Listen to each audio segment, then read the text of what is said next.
All right, CNT120, Chapter 6. We are now on the section on access method. So 802.11 standard access method. We need to remember that wired and wireless will need to handle this layer 1, 2 differently. Again, layer 3 and above, IP, TCP, all that is the same, but layer 1 and 2 with a wired network, it's going to use one way to get data on the network. Meanwhile, wireless 802.11 needs to vary that. It needs to do something a little bit different. Wireless is not designed to simultaneously transmit and receive. Can't actually prevent collisions, so it has to do something different than our wireless or our wired Ethernet. So let's take a peek. Wireless is going to use CSMA-CA. All right. Well, before I do that, let's take a look at a wired LAN, wired Ethernet, 802.3 wired LAN. What access method is it using? Traditionally, CSMA-CD, carrier sense multiple access with collision detect. So on a wired network, typically, wired Ethernet network, typically what's going to happen is your device is going to listen for any activity, any traffic. If it hears traffic, it's going to wait and just kind of keep doing that until it hears no traffic. And then once it hears no traffic, it's going to transmit. You notice there's no double check, there's no wait time or anything. It's just like when I don't hear traffic, boom, transmit. After it transmits, it's going to continue to listen. It's going to listen for a collision. It's going to listen for, my data frame to collide with somebody else's data frame. And on the network, in the network, it would sound like noise, if you will. The two of them kind of screeching together, crunch, almost like noise, all kinds of spikes in voltage, if you will. So it's going to continue to listen for a collision. If it hears none, it's going to assume the data got there and all is good. If it hears a collision, I'm putting little air quotes around the word here. If it hears a collision, if it senses a collision, it's going to stop transmitting, transmit a GM signal, which basically tells everybody to stop, come to a screeching halt, everybody stop. They literally back off, wait, and then they all actually wait a random time. There's a back off algorithm in there, or they all wait a random time, and then we start again. That is traditional wired Ethernet LAN, CSMA-CD. It's all the devices are sensing the network. All of them are connected together and accessing, and we're going to listen for a collision. If there's a collision, I kind of wait back off, and then restart my transmission. And this is how your traditional Ethernet, coax bus network work, even with your hub network. Since we moved on to switches, a lot of this is kind of like, I'm going to say null and void, because our switches are kind of designed to not let a lot of this occur. But this is how your traditional wired Ethernet network worked. Well, if I try to apply that logic to wireless, it doesn't quite work, because I can't always sense when somebody's sending. Example: think of an access point in the middle of like a giant gymnasium. If I'm on the one far corner of the gymnasium and you're in the other far corner, our devices might not be strong enough to hear each other. We could hear the access point in the ceiling, but we might not hear each other. So I might try to send while you're already sending, and I wouldn't know it, and boom, we'd have a collision. So on a wireless network, this logic does not quite work. So with wireless, we end up using CSMA-CA, carrier sense multiple access with collision avoidance. We're going to try to avoid the collision before it even occurs. So with CSMA-CA, here's the slight difference in your flow chart.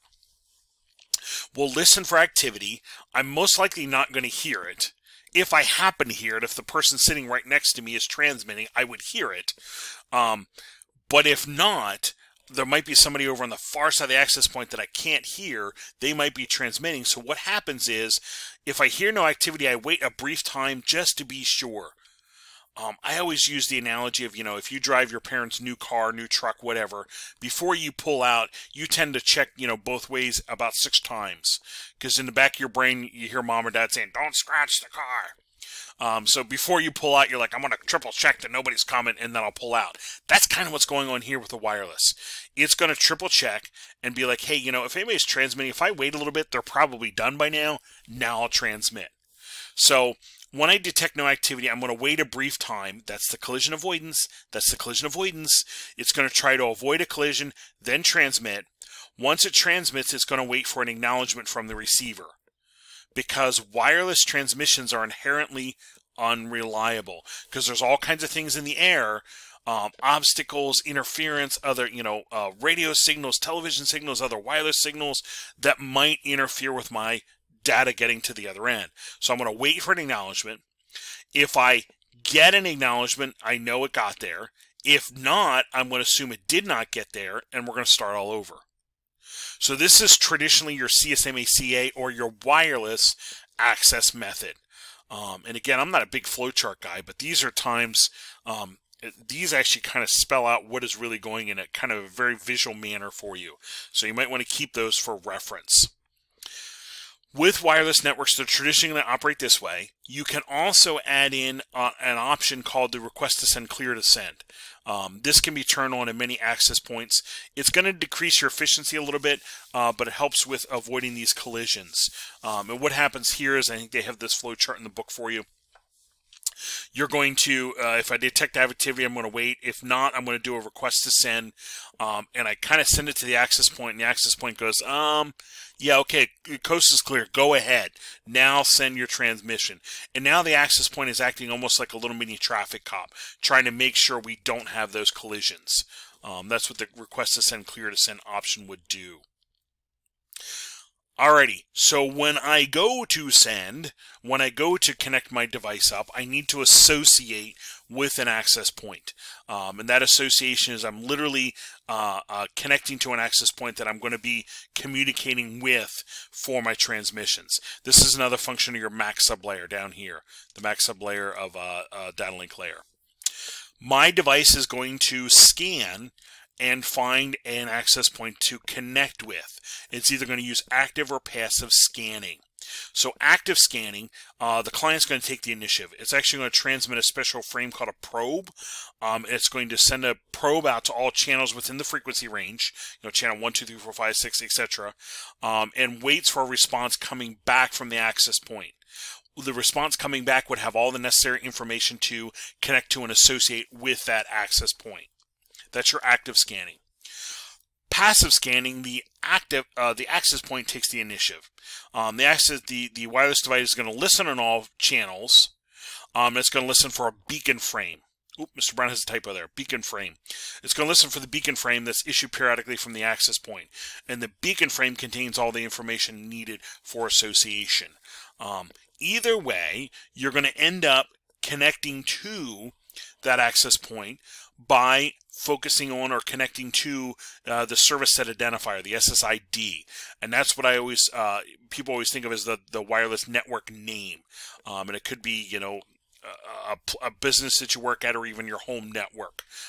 This says home network here, and this I'm going to Starbucks Wi-Fi, connecting to, or an airport or a hotel or whatever. That's the identifier for that wireless network. Well, let's talk a little bit of architecture when we talk this association, because there's some names that get used when we're associating with access points, and it kind of depends on the architecture.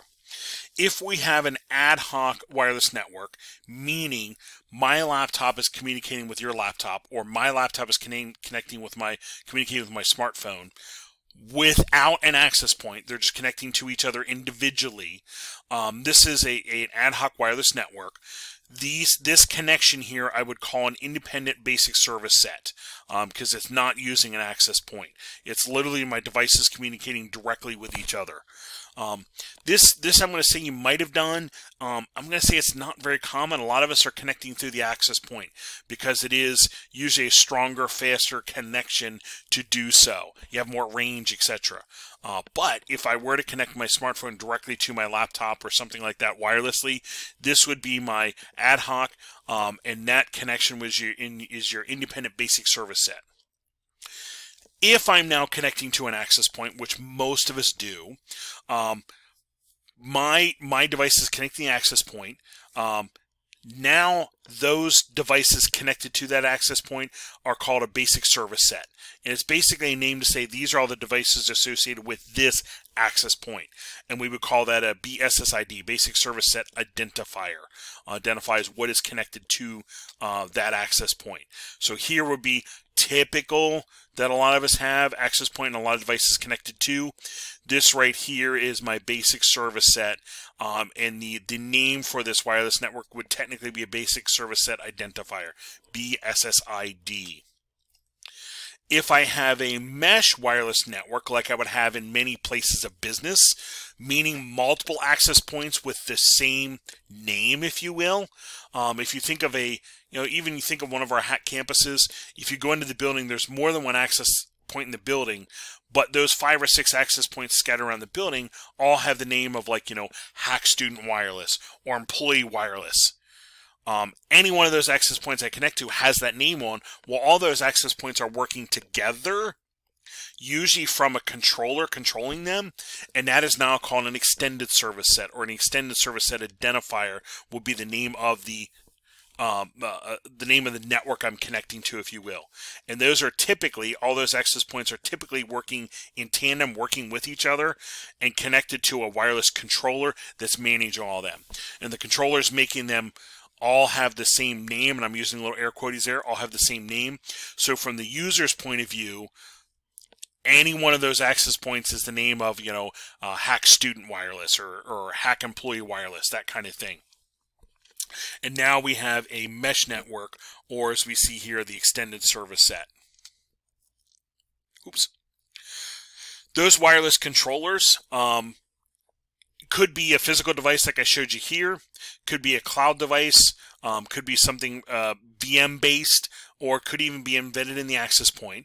And they're typically going to use lightweight access point protocol or your control and provisioning wireless access points. And these are protocols developed by Cisco that are communicating from the controller to the access point to manage them. Manage all those, giving them information about what channel to use, making sure the channels are not overlapping or they're not conflicting with each other, and also having them be redundant with each other in case one fails, the other ones are there to step in, and can even detect any sort of like unauthorized access points, rogue access points, and basically shut off access to them in your network. And that would be your mesh network, and using your controller to manage 5 or 6 access points on the floor. So I would make changes to this right here, and all the access points would get their config from the controller. Minimizes the amount of workload you need to do. Well, that now is helpful as people are in my wireless network and moving from literally access point on maybe this end of the building to the access point on the other end of the building. This would allow this roaming to occur. You can literally go from AP to AP, still be on the wireless network, and not lose any connectivity as you're moving through the network. Sorry, I had a sneeze there, so I had to pause for a second. All right, we'll come back in the next podcast and start talking frames.